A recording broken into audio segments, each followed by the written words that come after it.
Anika, you have hiccups.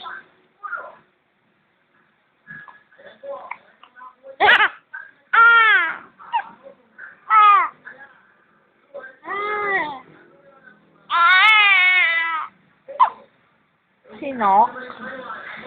May sinok ka, baby? Hi!